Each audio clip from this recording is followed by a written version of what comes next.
Hello and welcome to Deadline Horror News Live here for June 29th, 2022. I'm Josh and I'm joined here with the Professor Smoke. What's up? And of course, we are from the All-American Spookshow Podcast.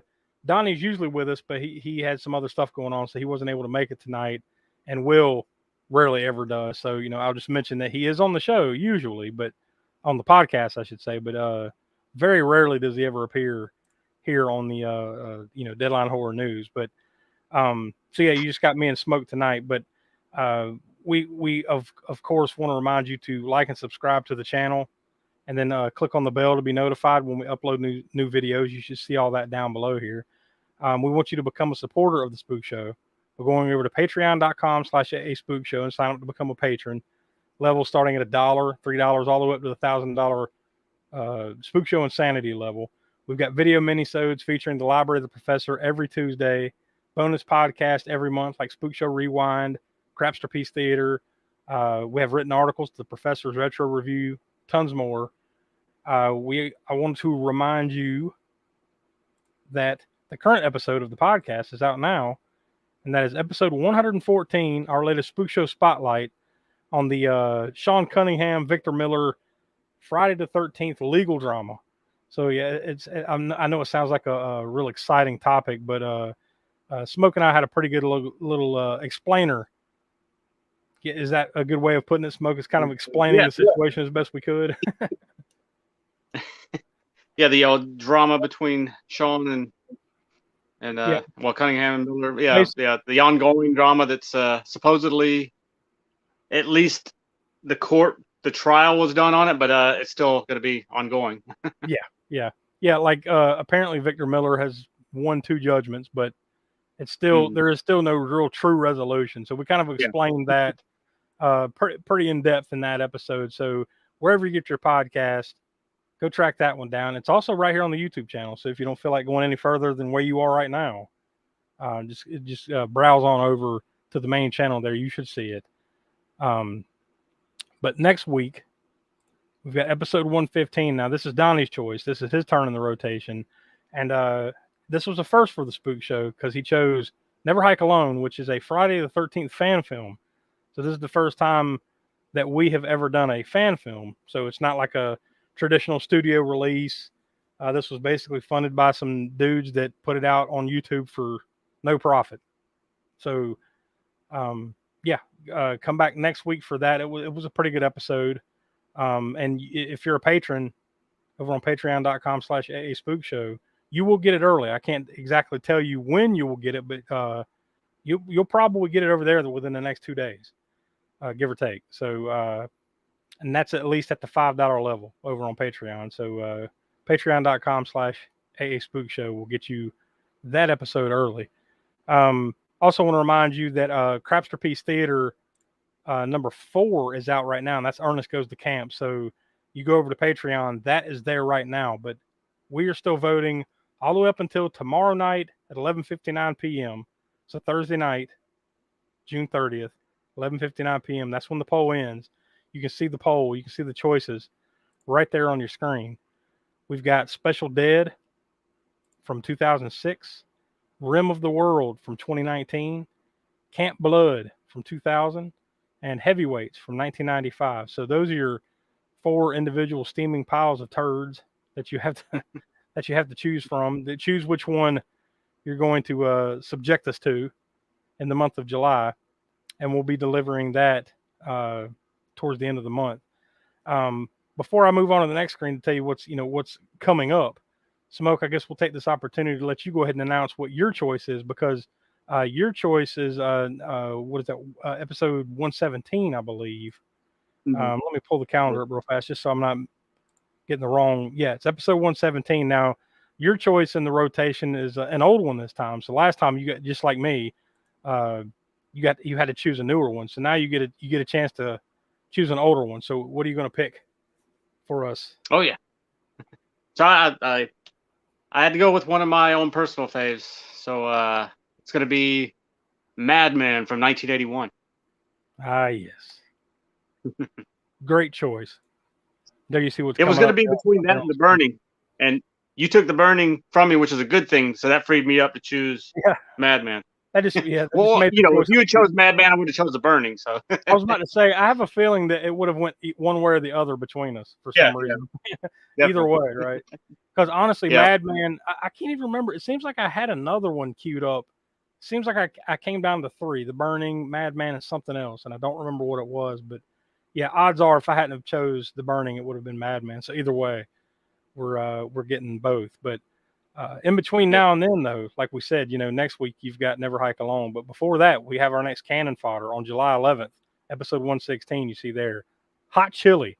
Now, I know that if you know anything at all about the movie Hot Chili, which honestly I'd be kind of surprised if you did, but it's not really about a summer camp. It's more about these dudes that go get a job at like a resort for the summer. So it's more like a summer job kind of thing. But we even talked to Austin Trunick, who's the author of the Canon Film Guide, and not even he could come up with a good example of a Canon movie that took place in a summer camp. So we kind of had to loosen the definition or the criteria a little bit for this. That was one area that Canon didn't go down. The summer camp. Somehow they survived the entirety of the 80s without making one damn summer camp movie that we could find. So it was either this or the other one that he recommended was Hot Resort. And when we looked at the trailers, it looked basically kind of like the same movie with different dudes in it. So this is just kind of the one that we decided to go with. And I don't know if that was a wise choice or not. We'll find out. But that'll come before Madman. So that's what we got coming up. Hot Chili, Madman, and then as you see, there's a question mark on the old turd there for Crafsterpiece. Because we don't know that's what comes after Hot Chili. Yeah. Right? It is appropriate that it's only a couple of weeks later that we digest Hot Chili and then Crafsterpiece. But yeah, we don't know what the next fresh turd will be. We just ran through the options there. So we will find out on July 1st, give or take, what the winner of that's going to be. So by next week, same bat time, same bat channel, so to speak, we will have a definitive winner, and we'll be able to talk about that. So that is what we've got coming up here in the Spook Show universe. Let's go through the first headline here. Donnie normally does the deadlines of horror news, but I grabbed a couple here that I felt were worth mentioning. The first one here, you see Jordan Peele's next film, Nope, which is just an awesome title. Like, forget what the movie's about and whether it'll be good or not. Who knows, right? We'll find out. But just the title is awesome. Nope. But this is his third film, so it's highly anticipated because he did Get Out and Us, which were both pretty good hits, critically acclaimed, good stuff. So this is highly anticipated for his third film that he's directed. I'll read the brief synopsis for it because this is really all we know about this movie. It's kind of mysterious, so to speak. We don't really know exactly what it's about, but the residents of a lonely gulch in inland California bear witness to an uncanny and chilling discovery. So it kind of seems to me it's got a little, obviously horror, but it's got a sci-fi kind of feel to it to me. So I've seen the trailer a couple times in the theater now for some other movies we saw in it, and I mean, you watch the trailer and you assume it looks like Aliens, but who knows? Maybe it's made to look like it is, and it's something else. Yeah, I think so, because like the trailer is really, if you're really paying attention to it, it's not telling you anything really. It's giving you kind of general premise, like here are the characters, here's the setting, something weird happens. That's all you really know. But the news here, as you see in the headline there, is that it just recently got rated R. And the reasons are for language throughout and some violent / bloody images. So it doesn't say like, over the top gore or anything like that, but at least it's rated R, right? It's not like a PG-13 horror flick. So those are always on the fence of whether they're good or not. There are some examples of some that turn out pretty good, but usually if it's a horror movie, you want that thing rated R. So that's really the headline there. But yeah, we just wanted to let you know that is rated R, and it's coming July 22nd to a theater near you. So so I'm looking forward to that. Is that theatrical only? Did you know? Because I believe so. Yeah. Well, even in the poster there on the bottom, small print, it does say only in theaters. So yeah, I think so. Although, you know, those windows are a lot tighter than they used to be. Even if it says only in theaters, that just means it'll be on VOD or some streaming service within a month. You know, Yeah, unless it's like me. the latest Disney, big Marvel release or something. True. And hell, even some of those got a pretty quick turnaround because isn't Doctor Strange? I think it's up on it's Disney already. Plus now. Yeah. Yep. So yeah, it's not like it used to be. Like back in our day when like you saw a movie in the theater, like you knew it was going to be a year and a half before, on average, before you got it on tape or something. You know, it was going to be a while. They came down to what, about 6 months or so? Like maybe a few years, a couple years ago, it was like 6 months maybe.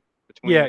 Like especially once the real prime of the DVD era, you know, something would be out in like you said, about 6 months, and then it would turn around. I just remember, say, like a big a big summer release movie, big blockbuster, usually wouldn't come out on DVD until like Christmas time. That was always the timetable, you know. So, but yeah, I've only got one other headline, and now this one will be of particular interest to you, I think. The Mutilator 2 has wrapped filming. Yes. Now this is being written and directed by the original writer-director, Buddy Cooper. He's coming back to do this. And Ruth Martinez as Pam and Bill Hitchcock as Ralph. Those are the original characters from the Mutilator that returned for this one. And also, this is awesome, Terry Kaiser from Weekend at Bernie's. You know, Bernie, he's going to be in it. And Damian Maffei from The Strangers Pray at Night, they're going to be in it as well. But apparently they just wrapped filming. That's the news. And it's looking to be completed in September.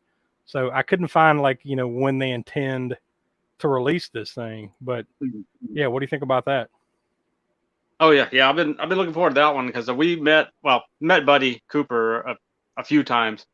In fact, I know we're not on camera right now during this show at the moment, but anybody who's seen the podcast here at DHN, you've seen the poster behind me, the original one sheet I got of the Mutilator that Buddy signed. Here, I'll pop it up real quick. Well, you can't see it right there. Oh yeah, here. Yeah, there it's on it's on your right? I think kind of. Yeah, there he is. Yeah. There you go. Yeah. So that's the original one sheet poster that's signed by Buddy Cooper. But anyways, more recently, the last Mad Monster party in Charlotte, they had a panel for the Mutilator 2 with Buddy there, and then some of the other principal filmmakers and some of the actors involved with it. At that point, I think they had just started getting everything together. They hadn't even shot the footage yet, I believe, at the time that we were there. But yeah, that's I'm looking forward to it. Yeah, maybe later this year, or maybe during the October. Our October is obviously a big time for us here on the show. Maybe we can watch the first one to get ready for this one. Because you would imagine if it's wrapped now and then they anticipate it being completed by September, you would hope that there'd be some level of release by the end of the year, you'd think. So I guess it depends on how they distribution and how they want to get it out there. But true, yeah, it depends on, I guess, what all they have left for post production, I guess. And these days with so many streaming services, like just craving content, you wouldn't think it'd be too difficult for them to get it on Shudder or something like that. Oh yeah. Screenbox, one of those, Tubi, even, I don't know, one of those that has a lot of horror. You would think they'd want to hold of this. But yeah, I thought you would appreciate that little tidbit that it has wrapped filming and then it will be a thing sooner or later. Yeah, I think that's cool that was it Terry Kaiser we said was in it? Yeah. Like it didn't the article that I read didn't go in depth, as far as what their parts, what their roles are, but it did say like I said, those two returning characters. That's pretty cool. So you've got the original writer-director and Ruth Martinez and Bill Hitchcock coming back. So it's always cool to have the legacy characters. And of course, I mean, how many sequels in horror history are actually, made by the person that made the first one? I mean, it really is pretty rare if you think about it. Yeah. I mean, that a lot of times that doesn't even happen. Even back in the day, that didn't necessarily happen too many times. Very rare. I mean, like Sean Cunningham, for instance, he directed the first one, and he had his hand in some various others. But I mean, that's the only one he directed. But he never came back to the same role. I mean, Mm-mm, John no. Carpenter, did John Carpenter do 2? He did 2, didn't he? Or Halloween 2, I'm thinking of. I'm sorry. Ah, God, now that you got, no, I don't think he direct. Well, somebody will correct me on this if I'm wrong, but I don't think he directed part 2. I believe he had a hand in it still with the maybe part of the script or Yeah. screenplay or at least producing or something. I just remember some interview or something where he was just like, he didn't really want to have anything to do with it. Yeah. Yeah, it was And then Rick of course part I'm 3. looking at it. It was Rick Rosenthal that directed that, but John Carpenter and Deborah Hill were got credits for writing that. So maybe that was the involvement. But point is even that, right? That's not the same person doing it. So like, how often does it really happen? Like I know Rob Zombie did those 2 Halloween movies. Were there any Jason or any of the Friday the 13th ever directed by the same dude? I don't think so, right? It was always a different director, I believe. Yeah. I'm pretty. Again, somebody out there in the Spook Show universe could correct us on this, but I'm pretty sure, without having the credits right in front of me, I don't think that any of them were directed by the same person. Maybe Wes Craven did New Nightmare, right? I'm just thinking of somewhere in the franchise. Yeah, but it didn't really happen that way too many times, and especially not with it being the first one of these movies coming out early '80s, and then this one coming out this year or maybe early next year, whatever. I mean, that's a wide gap, especially for a returning director to come back and make it, the second. I mean, The Mutilator came out in 1984, so I mean, it's there's a good chance we may not see this movie may not come out to next year, which means it'll be 39 years later. Yeah. By the time. So yeah, this is rare for sure, but yeah, interesting nonetheless. So we got that to look forward to, and like I said, maybe we can watch The Mutilator sometime between now and then, so we can be ready for it whenever that comes out. And I know it's too early for them to. I don't know that they've mentioned it. I haven't heard any mention of some sort of theatrical. Not I know it's not going to be on like AMC or anything like that, but Buddy Cooper is based out of North Carolina, so maybe there'll be some sort of at least Carolina screening somewhere. That would be kind of local thing for us. Yeah, you never know. I'd say what's the best case here for would probably be like a Fathom Events kind of release or something. That's probably about as wide. That'd be the best. Yeah, that'd be the best case. And then it also maybe that I don't like I said I haven't heard any talk of this, but like what's the Alamo Drafthouse Theater up there? Yeah. And where's that at? Raleigh area? One in Raleigh, yeah. So that would be a possibility. I mean, I'd love the Fathom event because then that would mean it would be in more places, easier to get to. It's not so easy for me to get up there, unfortunately, to Raleigh. Speaking of that, though, I need to. Have you ever been to that Alamo Drafthouse up there? I never have. I've always wanted to get up there, but I rarely ever go to Raleigh. Living in Charlotte, like there's rarely a reason for me to go up that way. So like I just never go over there. Yeah, I mean, same here. We're even further away from it than you are, but at some point I will go whenever maybe it had to be some big draw to get me to go that far, just specifically for the Alamo Drafthouse. So at some point, though, I will. Yeah. And if Mutilator 2 is playing there, that might be the point. Yeah. That might finally be the tipping point. Hey, you never know. Yeah. We've all offline. We've all talked about like getting together and going and doing something like that. So maybe that could be something we could all do. For the Spook Show ones, is all of us get together and go up there. You never know. Yeah, that'd be a great Spook Show promo show there. Yeah. But enough future vacation planning. This weekend, if you want to go somewhere, you got some vacation time, and you really want to take a long trip, and let's just say you live in the United States, which I would imagine is most of our audience here, well, then you need to get in a plane and head over to Rusnov, Slovakia, because that's where Anime Show is this weekend. Now I couldn't find like a guest list, but like it looks like a pretty big convention as far as like just random pop culture type stuff. They've got comics, anime, games, Japanese culture, K-pop, sci-fi, fantasy, horror, of course. The description says our event offers a rich selection of lectures, panels, workshops, competitions, and screenings of new movies, new literature, music, and art. It also provides meetings with writers, premieres of new books, and many kinds of creative competitions as well. So it's a big, just think of it like a big nerd show basically going on in Rusnov, Slovakia. So it's rare that we have one pop up on the radar out in that part of the world, but I thought that was pretty cool to point out. But here in the United States, we've got one big convention that I could tell, and that is Fan Expo Denver in Denver, Colorado, also this weekend, July 1st to the 3rd. By the way, for that other one, anime show, the website is comics-salon.sk/en. Hopefully you get no fucking viruses or anything on the website. Who knows? But it's a Slovakian website. You never know. Not to shit on anyone that has anything to do with Slovakia. I'm sure they're good folks. But in Denver, the website for that one, Fan Expo Denver, is fanexpohq.com/fanexpodenver for tickets and information there. Guests include Corey Feldman, Elijah Wood, Martin Cove, Carl Weathers, tons more.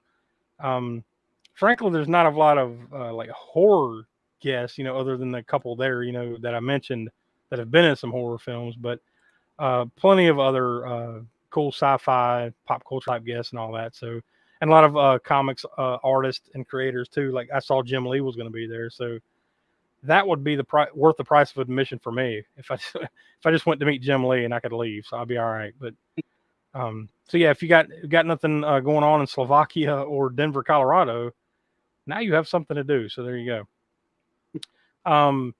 This weekend's box office report, or I should say, this past weekend's box office report.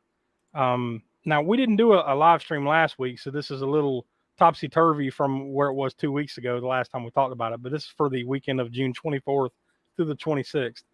We'll run down the top 5. Number 5, down from number 2, is Lightyear. That's the latest from Disney Pixar. Number 4, in its big debut this past weekend, was The Black Phone. Now, Smoke, you mentioned earlier that you saw this. So, what'd you think? Yeah, I thought it was really good. I would definitely recommend any horror fans out there to go check it out. It's it was based on a short story written by Joe Hill, who of course is Stephen King's son. Yep. So yeah, me and my wife both enjoyed it. So I would definitely recommend that one. It raked in $23.6 million in its opening weekend. So really, really good debut, especially for horror, but nonetheless, really, really good debut. Number 3, down from number 1, Jurassic World Dominion. Man, it just broke 300 million. With that week, just in 3 weeks, over 300 million. Number 2, this is the one that's raking it up. It's got to be the biggest one of the year so far. Yeah, I mean, it's still at number 2. Yeah, well, it actually went up from it's number 2, but actually went up from number 3 last week, and that's Top Gun Maverick. It made 29.6, so it just barely edged out Jurassic World Dominion. But so far, it's made over $520 million. Now, I believe that's domestic gross. I don't know about worldwide. Yeah, I think it's at $1 billion. I'm pretty sure I've heard that it was $1 billion, over $1 billion worldwide. Yeah, I mean, even when we were talking about it 2 weeks ago, remember we were saying, like, yes, the biggest debut of Tom Cruise's career. It's already made the most money of any of his singular movies. So, yeah, this might end up being the biggest movie of Tom Cruise's career, ironically, is the damn 35-year-old sequel to Top Gun. Funny thing is, I think we were going to go see it again this weekend. Oh, you've already seen it and you were going to see it again? Yeah. Okay. Yeah, I haven't got to see it yet. I mean, like, look, I used to love Top Gun when I was a kid, but for whatever reason, I don't know, man. I'm just like, I'm not overly excited. I mean, I will see it eventually. And I do want to see it, but I don't know. I'm just not like, holy shit, I got to go see it, but I'll get around to it eventually. But number 1 this past weekend, Elvis. It's a biopic. It made $31.2 million in its opening weekend for Warner Brothers. So I think that one's really long too. Last I'd heard, it was like over 2.5, 3 hours long, something like that. But it is a story of Elvis's life, and I'm pretty sure they even touch on the Fat Elvis days too. So there's, you want to hear about that? There you go. The trailer looked interesting, so I'd like to check it out one of these days. Once again, for me, it's not something I'm going to run out and see, but I would like to eventually see it. So not that this has anything to do with Elvis or with any of these. Well, it kind of does, but just talking about the length of the movie and the length of a lot of movies now is, they wouldn't have talked about putting these types of length movies out there unless it was something really epic before, like the Lord of the Rings trilogy, something like that. Yeah. Without, I think, there being a lot of theaters that have recliner and comfortable seating.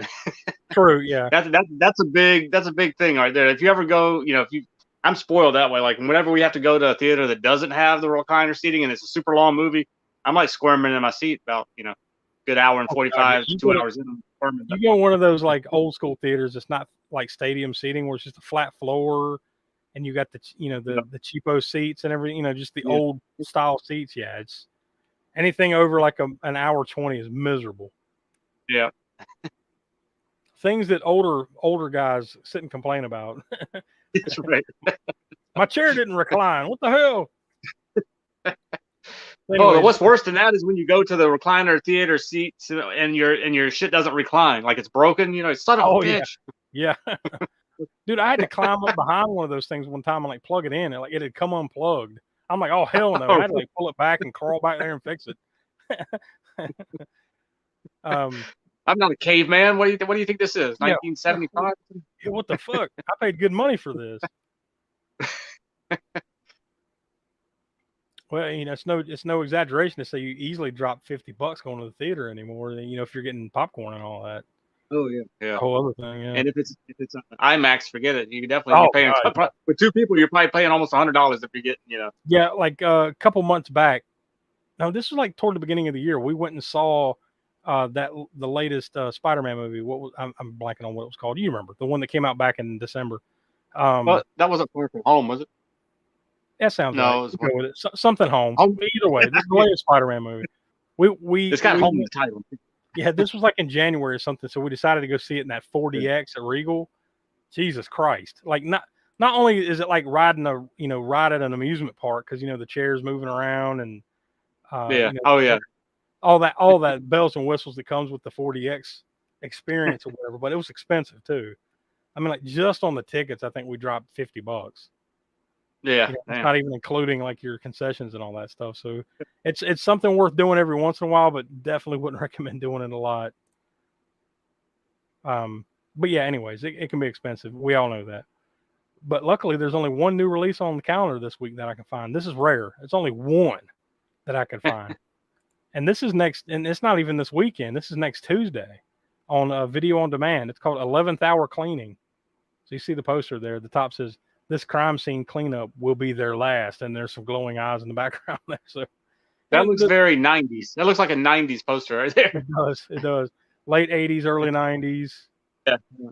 I don't know much else other than just looking at the poster right there. I don't know nothing. I didn't watch any trailers or anything, but yeah, that comes out next Tuesday on video on demand. So if you're looking for anything new this week, I'm guessing it's because the Black Phone came out, and there's a lot of big blockbusters and stuff out right now. So they're not really bothering with the release. Not to mention it's July 4th here in the United States, which is Independence Day coming up this weekend. So it's that's next Monday. So it's a big weekend for big blockbuster type stuff. So I'm sure that's probably why there's not really any horror on the calendar this week. We only have, or I should say, we have 2 horror anniversaries to mention this week. Karen Black. What is that? That is July 1st. So that is Friday. That is Karen Black's birthday. So happy birthday to Miss Karen Black. Now, unfortunately she passed back in 2013. But for horror fans, she would best be known for her role later in life in House of a Thousand Corpses. Back in the day, she was in Trilogy of Terror, Killer Fish, Invaders from Mars back in the 80s. Tons of movies that, listeners of the podcast and watchers of Deadline Horror News would know about. So, unfortunately, like I said, she's no longer with us, but happy birthday to Karen Black. And then one more, we have John P. Fulton. This the July 5th, so that is next Tuesday, is the anniversary of his passing back in 1966. I believe we talked about him briefly last year, if I'm not mistaken. He was known as like one of the big effects masters of the time back in the 50s, 60s. So I mean, like he worked on the 10 Commandments, To Catch a Thief, Vertigo, Rear Window. So he did a lot of stuff with Alfred Hitchcock. I mean, over on IMDb, he's got 253 visual effects credits and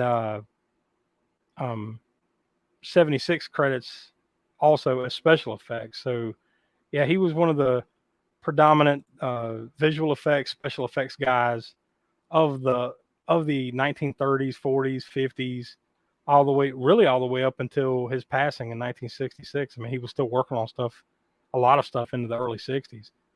So, yeah, that's the anniversary of his passing next Tuesday, July 5th. So yeah, I guess that's pretty much it. So don't forget to go over. I mean, you can vote right here in the comments section. You can cast your vote, or you can go over to our Twitter at AA Spook Show. The poll is up there. It's over on our Patreon, patreon.com/AA Spook Show. You can vote there. Vote as many times as you want, and help us decide which movie we're going to watch for Crapsterpiece Theater next month. Will it be Special Dead, Rim of the World, Camp Blood, or Heavyweights? Just pick the lesser of the four evils. I guess that's the only advice we can pass on to you. One that's the least painful. I don't know which that is, but just pick the least painful one, please. And then, yes, like thankfully, nobody chose Cats in that first. I think that was the first. Yeah. First first or second poll, one or the other. Yeah, like we just knew Cats was going to win that thing, and thank God it didn't. So please be merciful. At some point. Yes, at some point we'll probably have to watch that. Well, now at this point, if we put it on a list, people are going to choose it just because of that. You know? Yeah. Really, if one of us keeps putting it on there, then really we're just asking for it. You know, like you're just we're just playing with fire at that point. Put it on there. But yeah, coming soon, like we mentioned earlier, Hot Chili, Madman, which Smoke just announced earlier in the program.